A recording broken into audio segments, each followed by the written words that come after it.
Subscribe button दबाकर मेरे channel को सब्सक्राइब कीजिए, साथ ही साथ मेरे नए वीडियोस देखने के लिए बेल आइकन को ज़रूर प्रेस कीजिए। Thank you. हेलो बच्चों, कैसे हैं आप सभी। मैं हूं पूजा मेहता और मेरे यूट्यूब चैनल स्टडीनेटिक पर आप सभी स्टूडेंट्स का वेलकम है। बच्चों, हम क्लास 11 की अकाउंटिंग पढ़ रहे हैं, जिसमें हम चैप्टर 15 डेप्रिसिएशन के प्रैक्टिकल प्रॉब्लम्स कर रहे हैं। किस बुक के? टीएस ग्रेवाल की बुक के। अभी तक हम कुछ क्वेश्चंस कर चुके हैं। आज जो हम क्वेश्चन करने वाले हैं वो है क्वेश्चन नंबर 10। ठीक है बच्चों, तो हम सबसे पहले तो स्क्रीन पर क्वेश्चन नंबर 10 को देख लेते हैं, लेकिन उससे पहले आप मेरे चैनल को ज़रूर सब्सक्राइब कीजिए, लाइक कीजिए, कमेंट कीजिए। किसी भी तरह का कोई डाउट होता है तो आप मुझसे पूछ सकते हैं। तो बच्चों, स्क्रीन पर देखिए क्वेश्चन नंबर 10 को। क्या दिया हुआ है क्वेश्चन नंबर 10 में? On 1 April 2010 plant and machinery was purchased for 1,20,000। New machinery was purchased on 1st October 2010, 50,000 on 1st July 2011 for 25,000. On 1st January 2013, machinery of the original value of 20,000, which was included in the machinery purchased on 1st April 2010, was sold for 6,000. Prepare plant and machinery account for 3 years after providing depreciation 10% per annum straight line method. Account are closed 31st March every year. यहाँ पर 2010 में 2 machinery खरीदी गई हैं। तो सबसे पहले हम 2010 से स्टार्ट करेंगे। 1 April to bank account M1।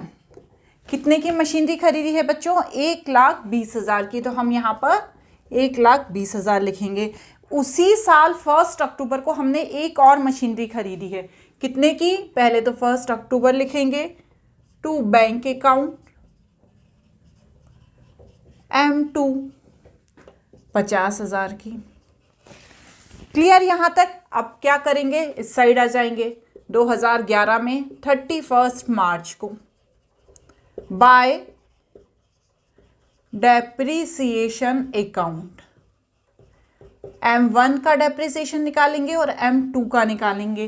क्या डेप्रिसिएशन दिया है? 10% के हिसाब से। जब आप 1,20,000 का 10% करेंगे तो M1 का कितना आ जाएगा? 12,000 आ जाएगा। और M2 का जो डेप्रिसिएशन है बच्चों, वो 1 अक्टूबर से लगाएंगे। कब तक? 31 मार्च तक। अक्टूबर, नवंबर, दिसंबर, जनवरी, फरवरी, मार्च, 6 मंथ का। तो 6 मंथ का 50,000 का 10% के हिसाब से आएगा बच्चों 2,500। और ब्रैकेट में यहाँ पर आप क्लियरली मेंशन भी कर देंगे कि 6 मंथ का डेप्रिसिएशन है। दोनों को प्लस करके 14,500 हम बाहर लिख देंगे। बस अब निकालिए bye balance carried down M1 and M2 108,000 475,000 और यहाँ पर बाहर प्लस करके लिख देंगे और दोनों साइड का टोटल बराबर कर देंगे। 1,70,000 1,70,000। यहाँ तक क्लियर है? अब क्या करेंगे, नेक्स्ट ईयर आ जाएंगे। नेक्स्ट ईयर मतलब 2011 में 1 April to balance brought down M1 and M2 वही अमाउंट लिख देंगे और टोटल बाहर लिख देंगे। अब क्या हुआ, यहाँ पर एक और मशीनरी खरीदी हमने। कब? 1 जुलाई 2011 में। तो यहाँ पर हम 1 जुलाई क्लियरली मेंशन है ना कि आपने 1 जुलाई 2011 में एक और मशीन खरीदी। तो हम उस मशीन को क्या बोलेंगे? M3। और बस यहाँ पर आ जाएंगे 31 मार्च और तीनों साल का नहीं, तीनों मशीनरीज का M1, M2 और M3 का डेप्रिसिएशन। M1 का कितना है? 12,000 और M2 का यहाँ पर कितना? पूरा साल भर का डेप्रिसिएशन लगेगा। यहाँ पर 6 महीने का लगा था, यहाँ पे तो भैया पूरे 1 अप्रैल से 31 मार्च तक का पूरा साल भर का लगेगा ना। तो यहाँ पर कितना लगाएंगे? 5,000। और M3 क्या है? जुलाई में ली है भैया, तो जुलाई से लेके 31 मार्च तक 9 मंथ का डेप्रिसिएशन लगाएंगे तो कितना लगेगा? 1875। कैसे लगा? आप बोलेंगे मैडम कितने की थी मशीनरी? 25,000 की। 25,000 पे 10% 9 मंथ का, ठीक है, ये निकालेंगे तो कितना आएगा? 1875 रुपये। तो और यहाँ पर टोटल करके बाहर लिख देंगे 18875। आप भी एक बार कैलकुलेशन कर लेना, ठीक है। यहाँ पर वही 31 March by balance carried down M1 M2 M3। चलिए बच्चों माइनस करके देखिए, आप कैलकुलेटर लेके बैठिएगा। 96,000, उसके बाद 42500 एंड 23125। इस तरह से बाहर आएगा 1625, ठीक है ना। आप भी करके देखिएगा, कुछ मिस्टेक हो तो आप उसको रेक्टिफाई कर लीजिएगा। इस तरह से यहाँ क्या हुआ, हम 2012 में कौन सा बैलेंस लिया है? M1 M2 और M3 का। अब ये बैलेंस हमें कहाँ पर ले जाना है? 2013 में। इसको नोट कर लीजिए, स्क्रीनशॉट ले लीजिए, इसके बाद इसे क्लीन करके मैं आगे का। अब बच्चों हम यहाँ पर 2013 में आ गए। 1 अप्रैल करके 2 balance carried down M1 M2 and M3। हमने यहाँ पर तीनों मशीनरीज को लिख दिया। अब बच्चों यहाँ पर 2013 के लिए एक लाइन दी हुई है क्वेश्चन में। 1 जनवरी 2013 the machinery of original value 20,000 which was include in the machinery purchase on 1 April 2010 was sold in 6,000। अब बच्चों M1 मशीनरी थी कितने की? 1,20,000 की, लेकिन उसकी जो 20,000 की मशीनरी थी उसको हमने क्या किया?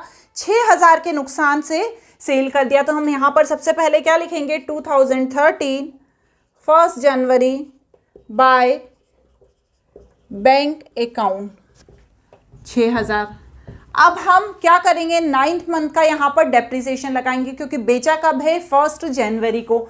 तो यहाँ पर हम 1 जनवरी बाय डेप्रिसिएशन अकाउंट, तो 20,000 की मशीनरी बेची है ना, तो यहाँ पर 20,000 पर 9 मंथ का 10% के हिसाब से डेप्रिसिएशन लगाएंगे तो वो कितना आएगा? 1,500। अब क्या करेंगे? अब हम ये देखेंगे कि उस मशीनरी को बेचने पे हमें लॉस हुआ, प्रॉफिट हुआ। तो हम यहाँ पर सबसे पहले तो आप स्क्रीन पर देख लीजिए कि इसे कैसे सॉल्व करेंगे। अब देखिए बच्चों, यहाँ पर हम loss of sale of machinery कैसे निकालेंगे, कैसे पता चलेगा? सबसे तो हमने मशीनरी कितने की बेची है? 20,000 की। जो 1,20,000 था उसमें से हमने 20,000 की मशीनरी बेच दी। तो हमें क्या करना है? उस 20,000 की मशीनरी में तीनों साल का पहले तो डेप्रिसिएशन माइनस करना है। 2010, 2011 का, 2011, 2012 का और 2012, 2013 का, क्योंकि हम तो पहले कर चुके हैं डेप्रिसिएशन माइनस, लेकिन हमने किस में से किया था? 1,20,000 में से। तो हमें तो पहले क्या करना पड़ेगा? जो 20,000 है उन सबके 10% को माइनस करना पड़ेगा। इसका 10% कितना हुआ? 2,000। इधर भी 2,000। यहाँ पर 2012-13 में हमें कितने का? 9 मंथ का डेप्रिसिएशन लगाना है। तो यहाँ पर हम ब्रैकेट में 9 मंथ लिख देंगे। और कितना डेप्रिसिएशन हुआ? 1,500। टोटल कितना माइनस करने पे आया? 14,500। और हमने बेची कितने में? 6,000 में। तो हम यहाँ पर क्या करेंगे? 14,500 में से 6,000 माइनस कर देंगे तो कितना आएगा? 8,500। तो इसे loss of sale of machinery P&L account करके ब्रैकेट में लॉस करके कहाँ लिखेंगे? Credit side. क्लियर हो गया? अब इसे सॉल्व करने के बाद पता चला कि हमें यहाँ पर बाय P&L अकाउंट करके ब्रैकेट में लॉस करके लिखेंगे, क्योंकि हमें यहाँ पर लॉस हुआ है। कितने का लॉस हुआ है? 8,500 का। बस अब यहाँ पर 2014 लिख के 31 मार्च कर देंगे। अब जो मशीनरी कितने की बेची थी? 20,000 की, लेकिन अभी कितनी बची हुई है? 1,00,000 की M1 मशीनरी बची हुई है ना। तो यहाँ पर बाय डेप्रिसिएशन अकाउंट करके M1 1,00,000 का आप निकालिए 10% के हिसाब से, कितना आया? 10,000। M2 का कितना आया? 5,000। और M3 का पूरे साल भर का कितना आया? 2,500। पहले हमने 9 मंथ का निकाला था, पूरे साल भर का 2,500 आया। यहाँ पर टोटल आया 17,500। बस बाय बैलेंस 31 मार्च करिए minus M1, M2 and M3 को। जब आप इन तीनों को डेप्रिसिएशन में से माइनस करेंगे तो कितना आएगा? देख 70,000, 37,500 और 20,625। और बाहर आएगा 128125 और टोटल लिख देंगे 161625 161625। इस तरह से बच्चों ये क्वेश्चन सॉल्व हो गया। ठीक है, अब क्वेश्चन नंबर 10 को करने के बाद हम यहाँ पर क्वेश्चन नंबर 11 को भी करेंगे। चलिए बच्चों स्क्रीन पर देखिए। On 1 July 2017 A company limited purchase second hand machinery for 20,000 and spend 3,000 of reconditioning and installing. On 1st January 2018, the firm purchased a new machinery worth 12,000. On 30 June 2019, the machinery purchased on 1st January 2018 was sold 8,000 and 1st July 2019. A fresh plant was installed 1st July 2019 5,000, 30 June 2020 6,000 and 30 June 2021 55,000. Payment is 2020 and 2021 include interest of 1,000 and 500 respectively. The company writes 10% per annum original cost. The account are closed every year on 31st March. Show the machinery account for the year ended 31st March 2020. मतलब यहाँ पर ये जो दिया है ना कि आपको year ended 31st March 2020, इस चीज़ को हमें याद रखना है कि हमें 2020 को हमारा ईयर एंड कर देना है। तो हम सबसे पहले तो क्या करेंगे, अकाउंटिंग ईयर जैसा कि हमें पता है कि 2017 और 2018 से स्टार्ट हो रहा है। ठीक है ना। तो जो मशीन आपने सबसे पहले 2017 में कब खरीदी है, 1 जुलाई को। तो यहाँ पर 2017 करके 1 जुलाई टू बैंक अकाउंट। ये कौन सी मशीनरी है, M1 मशीनरी है। ठीक है ना। कितने की, 23,000 की, क्योंकि 20,000 की मशीनरी थी और 3,000 उसका इंस्टॉलेशन चार्ज था। अब 2018 1 जनवरी, इसे हम इसी साल में इंक्लूड करेंगे क्योंकि हमारा अकाउंटिंग ईयर क्या है, 2017 और 18। तो जो मशीनरी 1 जनवरी 2018, आप ईयर देख के कंफ्यूज मत हो जाना कि भैया मैडम दिया तो 2018 है लेकिन आप 17 में क्यों लिख रही हो, क्योंकि बच्चों अकाउंटिंग ईयर 2017-18 है 31 मार्च तक। 2031 मार्च तक जो भी मशीनरी खरीदी जाएगी उसे 2017 में ही लिखेंगे। ठीक है ना। तो यहाँ पर हम क्या लिखेंगे, 2000, यहाँ पर आप कुछ भी मत लिखिएगा। 1 जनवरी टू बैंक अकाउंट M2 कितने की बच्चों, 12,000 की। यहाँ तक क्लियर है। अब यहाँ पर आ जाएंगे 2018 31 March bye depreciation account M1 और M2। अब M1 का कितने मंथ का निकलेगा, हमने जुलाई में लिया है तो जुलाई, अगस्त, सितंबर, अक्टूबर, नवंबर, दिसंबर, जनवरी, फरवरी, मार्च, 9 मंथ का। ठीक है ना। आप बोलेंगे मैडम उंगलियों पे काउंट करती है, बट क्या कर सकते हैं। ठीक है। तो यहाँ पर हम 23,000 का 10% 9 मंथ का निकालेंगे तो कितना आएगा बच्चों, 1725। और इसी तरह M2 कितने मंथ का निकलेगा, 3 मंथ का, जनवरी, फरवरी एंड मार्च। तो कितने पे, 12,000 पे। 12,000 10% 3/12 कितना आया, 300। 2025 यहाँ पर हमने बाहर लिख दिया। ठीक है। अब यहाँ पर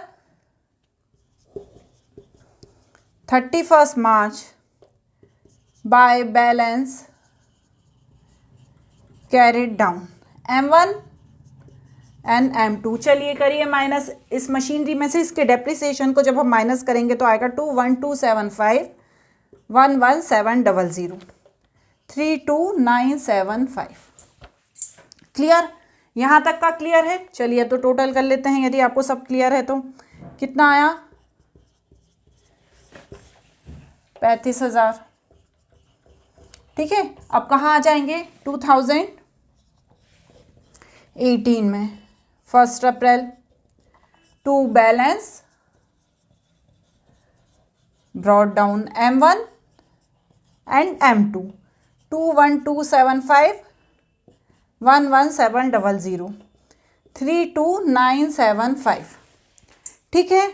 यहाँ पर लिखेंगे 2019 31 मार्च। यहाँ तक तो आप लोगों को क्लियर हो रहा है ना? अभी ऐसा कुछ भी नहीं है जो नया है, ठीक है ना? यहाँ पर 6 महीने का, यहाँ पर 9 महीने का और यहाँ पर 3 मंथ का जो हमने डेप्रिसिएशन निकाला था, बस वही एक कुछ अलग था, बाकी सब सेम है। अब M1 और M2 का जो डेप्रिसिएशन है, यहाँ पर पूरे साल का 10% लगेगा, तो 23,000 का पूरे साल का 2300 और 12,000 का 1200, करिए 3500 और यहाँ पर 31 मार्च करके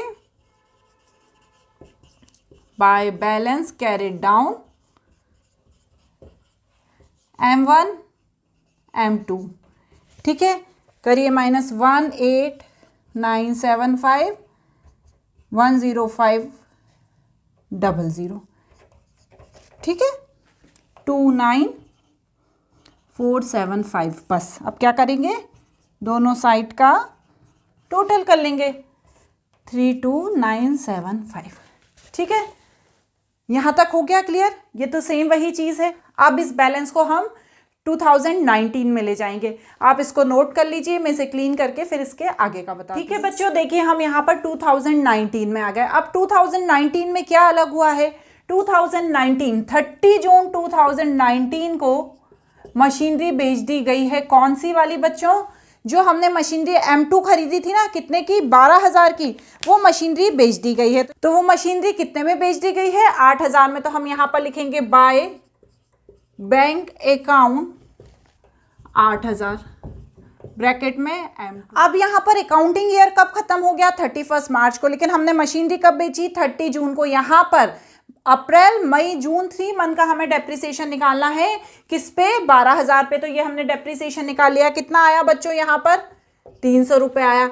अब हमें ये देखना है कि इस मशीनरी को बेचने पे हमें लॉस हुआ या प्रॉफिट हुआ। तो देखिए पहले तो अपनी स्क्रीन पर कि हम इसे कैसे सॉल्व करेंगे। 2019 में मशीन की बुक वैल्यू कितनी है? बुक वैल्यू ऑफ 2019 किसकी? M2 की 10,500। अब इसमें से हमें क्या करना है? 3 मंथ का डेप्रिसिएशन माइनस कर देना है। तो हम यहाँ पर लिखेंगे माइनस डेप्रिसिएशन ऑफ 3 मंथ। कितना निकाला था अभी हमने? 300। करिए माइनस करने पे कितना आया? 10,200। अब हमने कितने लॉस से इसको बेच दिया? 8,000 में। तो हमने यहाँ पर माइनस सेल करके लिखेंगे 8,000। तो अब भैया हमें क्या हो गया? 2200 का तो लॉस हो गया ना। तो यहाँ पर लॉस ऑफ सेल करके लिख देंगे कितना? 2200। तो इसे हम कहाँ शो करेंगे? क्रेडिट साइड में बाय P&L अकाउंट लिखकर ब्रैकेट में लॉस करके इसको हम 2200 रुपये को वहाँ पर शो कर देंगे। क्लियर हुआ? तो बाय P&L अकाउंट करके लॉस लिखकर ब्रैकेट में 2200 रुपये हम यहाँ पर लिख देंगे। अब यहाँ पर बच्चों हमने 2019 में एक और मशीनरी खरीदी है M3 1 जुलाई को। टू बैंक अकाउंट करके लिखेंगे M3 5,000 की। अब इन्होंने क्या बोला है बच्चों कि 2020, यहाँ पर 2020 31 मार्च 2020 अब आ जाएगा ना, इनको अपना अकाउंटिंग ईयर खत्म करना है। लेकिन 2 मशीनरी की और बात की गई है, ठीक है, जो उसी समय खरीदी गई है। कौन सी डेट में खरीदी है? 30 जून 2020 में और 30 जून 2021 में। तो हम इस मशीनरी को कैसे शो करेंगे?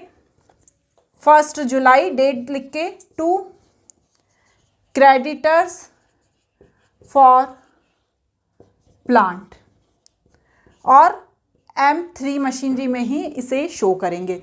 लेकिन यहाँ पर भी एक ट्विस्ट है कि मशीनरी जो ये 2020 और 2021 में खरीदी जानी है, कितने की?